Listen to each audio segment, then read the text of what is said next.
Hello students, welcome to the GTU studies. આજે આ video D2D students માટે જે એડમિશન આ વર્ષે લેવા જઈ રહ્યા છે, જેમને ફર્સ્ટ રાઉન્ડ સ્ટાર્ટ થઈ ગયો છે, એના માટે છે. ફર્સ્ટ રાઉન્ડ 28 જૂન 12 વાગ્યા સુધી શરૂ રહેવાનો છે, એટલે ઓલમોસ્ટ 2 દિવસ બાકી છે. ત્યારે ઘણા બધાને ઘણા બધા ડાઉટ હોય છે, ત્યારે આ ખાસ વિડીયો છે એ બધા માટે જનરલી હું મૂકવાનો છું, જેથી તમારા ડાઉટ સોલ્વ થઈ શકે. સ્પેશિયલી ડાઉટ એ છે કે આપણે ચોઇસ ફિલિંગ કરીએ ત્યારે કઈ બાબતોનું ધ્યાન રાખવું. તેમાં ઘણા બધા અલગ અલગ એટલા પ્રકારની એડવાઇસ આપતા હોય છે, એટલા બધાના અલગ અલગ પ્રકારના વિડીયોઝ આવતા હોય છે કે એમાં કન્ફ્યુઝન થઈ ગયું છે.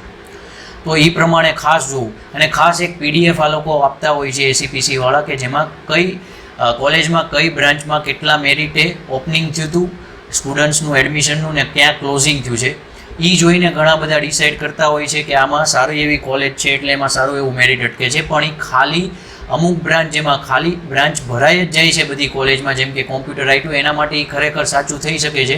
પણ બાકી બધા બ્રાન્ચ માટે થોડુંક વિચારવું જોઈએ, એ પ્રમાણે ડિસિઝન નથી લેવાનું.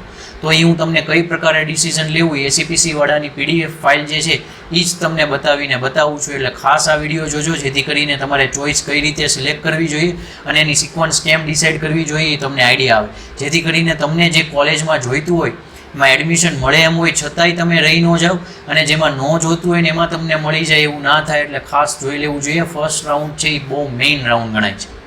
અને ખાસ કે ચોઇસ છે એ થઈ જાય પછી તમારે છેક 28 તારીખ રાતે 12 વાગ્યા સુધી લોક ન કરો તોય ચાલશે, ઓટોમેટિક લોક થઈ જશે.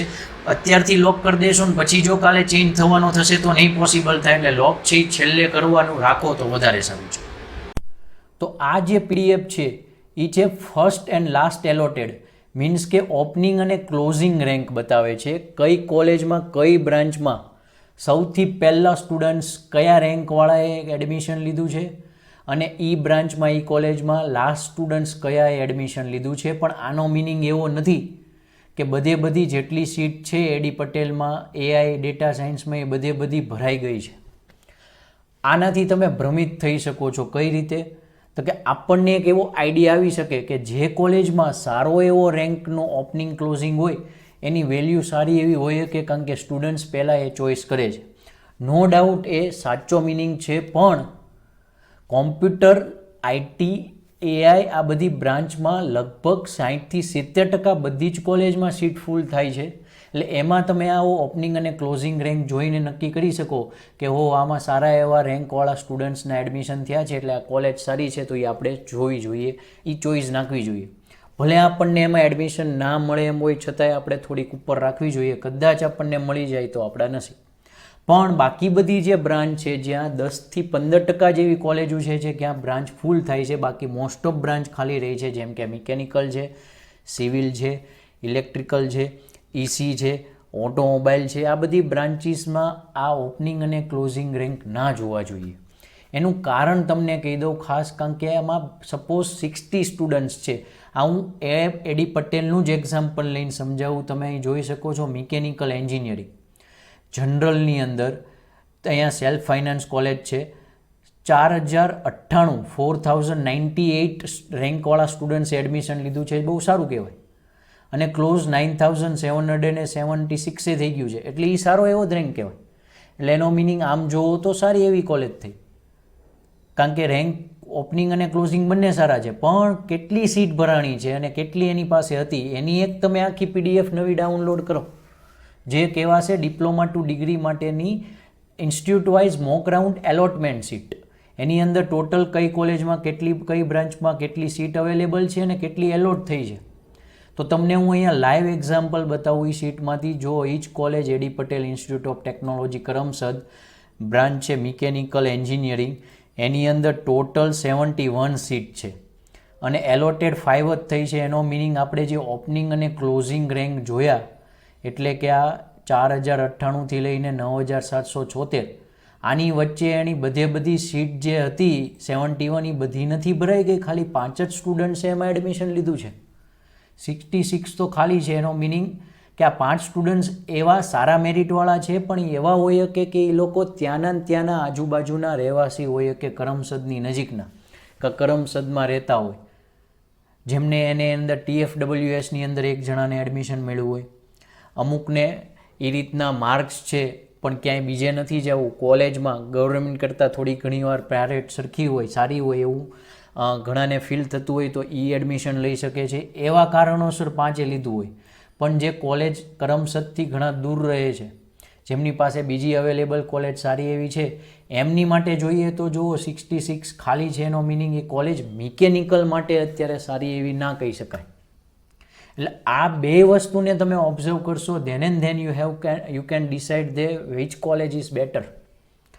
તો આ રીતે તમારે ડિસિઝન લેવાનું છે. તો તમારે હવે સૌથી પહેલું 28 તારીખને હજી લગભગ 12 વાગ્યાને 2 દિવસની વાર છે, તો ત્યાં સુધીમાં એટલું તમારે કરી લેવું જોઈએ કે તમારી પર્ટિક્યુલર બ્રાન્ચ, સપોઝ કોમ્પ્યુટર આઈટીને એ છે તો એમાં એક અપવાદ છે. શું કામ? તો કે કોમ્પ્યુટર આઈટીમાં તમે જોઈ શકો છો કે મોસ્ટ ઓફ કોલેજીસ જેમ કે એડી પટેલાએ છે તો એમાંય 9 થી 9 સીટ ફૂલ આવી છે. આઈટીની અંદર તમે એની જોશો તો એમાં 18ની 18 ફૂલ આવી છે. આવી મોસ્ટ ઓફ કોલેજ ફૂલ આવવાની છે. એટલે એમાં જેટલી કોલેજ અવેલેબલ છે એસીપીસીની અંડરમાં એમાં 60 થી 70% કોલેજ ફૂલ છે. એટલે ડાયરેક્ટલી તમે એમાં રેન્ક જોઈને જ નક્કી કરી શકો છો કે જેમાં સારો એવો રેન્ક એક અટક્યું છે એડમિશન, એ સારી કોલેજ છે, એમાં તમે ડાયરેક્ટલી ડિસાઇડ કરી શકો છો. પણ જેમાં સીટ ખાલી જ રહી છે એને આ પીડીએફ પ્રમાણે ડિસાઇડ કરવું જોઈએ કે કઈ કોલેજ પાસે કેટલી સીટ હતી અને કેટલી એમાંથી મોક રાઉન્ડમાં એલોટ થઈ છે. જો લગભગ મોસ્ટ ઓફ બધી સીટ છે એલોટ થઈ ગઈ હોય અથવા મોર દેન 50% એલોટ થઈ ગઈ હોય મેક્સ, સિવિલ, ઇલેક્ટ્રિકલ, ઈસીમાં ને એમાં, તો એનો મિનિંગ એ સારી કોલેજ છે એ બ્રાન્ચની. અને બીજું એ સારી કોલેજ છે તો તમે એનું લિસ્ટ બનાવો આમાંથી ઓબ્ઝર્વ કરીને. મેં ઓલરેડી એક મિકેનિકલનું લિસ્ટ છે એ બનાવેલું છે. આ જ પ્રમાણે જે કીધું છે એ તમે જોઈ શકો છો. તો પંડિત દીનદયાળ એનર્જી યુનિવર્સિટી તમે જોશો, આપણે પીની અંદર જઈએ એટલે તમને આઈડિયા આવી જશે કે એ કોલેજ છે એની અંદર એની પાસે જેટલી કોલેજ સીટ હતી મિકેનિકલની બધી ફૂલ થઈને આવી છે.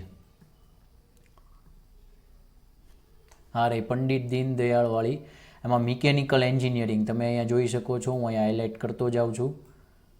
એની અંદર એમની પાસે 24 સીટ હતી અને 24 ફૂલ થઈ છે. અને આવી ઘણી સીટ કોલેજ છે કે એમાં બધી ફૂલ થઈ છે. તો આપણે સિક્વન્સ કેમ નક્કી કરવી?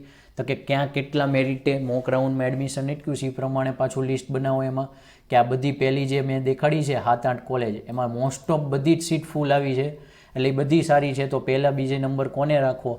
તો કે કયા મેરિટે અટક્યું છે એ પ્રમાણે જોતા જાઓ. જેમાં હાઈએસ્ટ મેરિટે અટક્યું એટલે કે આમ લોએસ્ટ નંબરે સારામાં સારો સ્ટુડન્ટ લેતો એ કોલેજ પહેલાં રાખતા જાઓ. એ પ્રમાણે આખું આવું લિસ્ટ બનાવો તમારી બ્રાન્ચ માટે.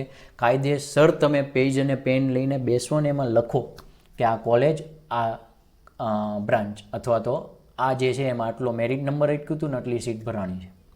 અને એ પ્રમાણે તમે આવી રીતે એક સિક્વન્સ બનાવો અને એમાં તમે પછી પ્રાયોરિટી આપો કે તમારે આ સિટીમાં જવું છે કે નથી જવું, સેલ્ફ ફાઇનાન્સમાં જવું છે કે નથી જવું.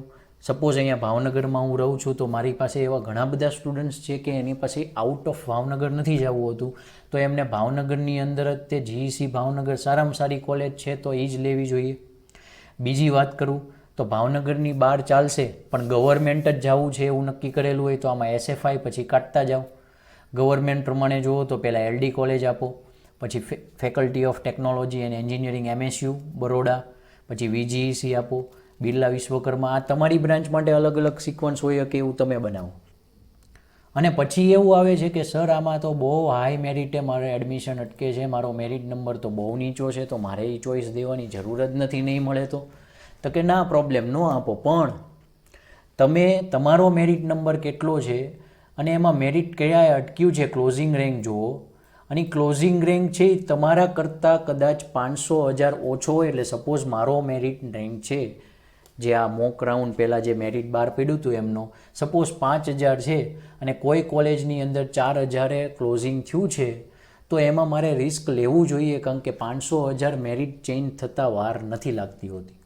એટલે તમારે તમારો જે મેરિટ નંબર છે એની કરતાં 1000 ઓછાએ જો કોઈ કોલેજમાં એડમિશન અટક્યું હોય તો એ સીટ એ કોલેજ પહેલાં નાખવી જોઈએ, ઉપરથી શરૂ કરાય. એટલે પહેલી 4-5 તો કોલેજ એવી જ રાખો કે જેમાં તમને ખબર છે કે મને એડમિશન નથી મળે એમ, પણ હું બોર્ડરે છું અથવા થોડોક નજીક છું તો એ નાખો.